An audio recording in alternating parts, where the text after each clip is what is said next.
नमस्कार मित्रांनो, स्वागत आहे आपल्या जीटीएस मराठी या युट्यूब चॅनलमध्ये।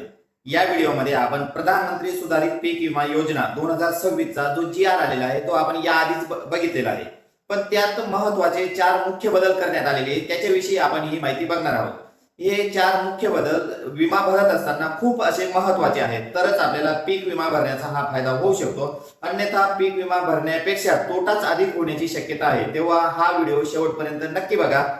आपण जर बघितलं तर सगळ्यात महत्त्वाचा पहिला मुद्दा म्हणजे डीसीएस ऍप द्वारे आपली पीक पाहणी लावणं। दरवर्षी बरेच शेतकरी प्रत्यक्षात पीक विमा वेगळ्या पिकाचा आणि आपल्या शेतीत पीक पाहणी वेगळीच अशी तफावत ही आढळत होती।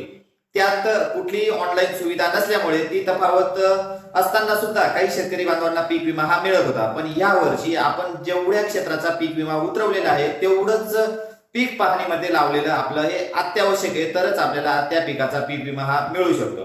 समजा आपण 1 एकरचा जर कांद्याचा विमा भरला आहे तर 1 एकर आपलं पीक पाहणी लावणं हे अत्यंत गरजेचं आहे। त्यात जर तफावत जर आढळली तर आपल्याला पीक विमापासून हे वंचित राहावं लागेल। हा सगळ्यात महत्त्वाचा पहिला बदल आहे। त्यानंतर दुसरा बदल जर बघितला आपण तर ह्या वर्षी आपल्याला जे गैरप्रकारद्वारे पीक विमा भरतात अशा शेतकरी बांधवांवर फौजदारी कारवाईपर्यंत सुद्धा कारवाई होऊ शकते। या पद्धतीचे आदेशही देण्यात आलेले आहेत, म्हणजेच फौजदारी कारवाईच्या आधी गुन्हा कोणत्या स्वरूपाचा आहे याच्यावरती कारवाई अवलंबून राहणार आहे।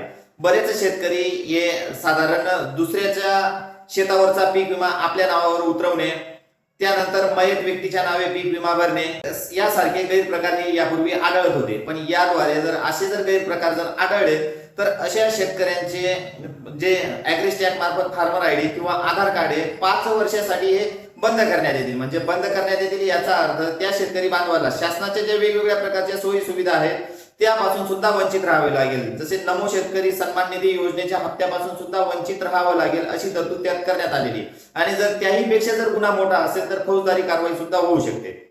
तसंच तिसरा महत्त्वाचा बदल म्हणजे या वर्षी आपल्याला कमीत कमी 10 गुंठ्यापासून आपल्याला पीक विमा हा भरता येणार आहे, तरच आपण पीक विमा हा भरू शकतो। जर एखाद्या शेतकरी बांधवाचं क्षेत्र जर 8-9 गुंठे जर असेल तर अशा शेतकरी बांधवाला आपल्या पिकाचा पीक विमा हा उतरवता येणार नाही। यापूर्वी 1-2 गुंठ्याचे सुद्धा पीक विमा हा भरला जायचा, आणि त्यावेळेस जर विमा रक्कम जर आली तर त्याच्यात 2, 5, 10 रुपये आली तर त्याद्वारे सरकारची बदनामी सुद्धा होत होती। त्यामुळेच आता कमीत कमी 10 गुंठ्यापासून पुढेच आपल्याला पीक विमा हा भरता येणार आहे। आणि या वर्षी चौथा महत्त्वाचा बदल म्हणजे पीक संरक्षित जी रक्कम आहे त्याच्यात ही वाढ करण्यात आलेली आहे। या पद्धतीचे 4 महत्त्वपूर्ण बदल या वर्षाच्या सुधारित पीक विमा योजनेत हे करण्यात आलेले आहे। त्याचबरोबर या वर्षी सुद्धा पीक विमा जर शेतकरी बांधवाला जर मिळणार असेल तर मागील 7 वर्षाच्या एकूण उंबरठा उत्पादनावर जर आपलं उत्पन्न या वर्षी कमी आली म्हणजे घट जर आली त्याच्यात तरच आपल्याला तो पीक विमा मिळणार आहे।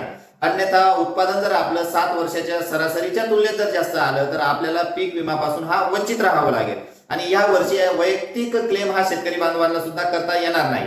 हे 4 महत्त्वपूर्ण बदल हे करण्यात आलेले आहेत। तर याबरोबरच मागील वर्षी ज्या मोठमोठ्या घोषणा झाल्या त्यापैकी म्हणजे जसे की शेतकरी बांधवांना 17,500 रुपयाचा पीक विमा हा मिळाला आहे, तर अद्यापपर्यंत किती शेतकरी बांधवांना तो मिळाला, तसेच या वर्षी 2026च्या खरीप हंगामातील पीक विमा योजनेत किती शेतकरी बांधव हे सहभागी होणार आहेत हे आपल्या कमेंटच्या माध्यमातून नक्की कळवा। धन्यवाद मित्रांनो।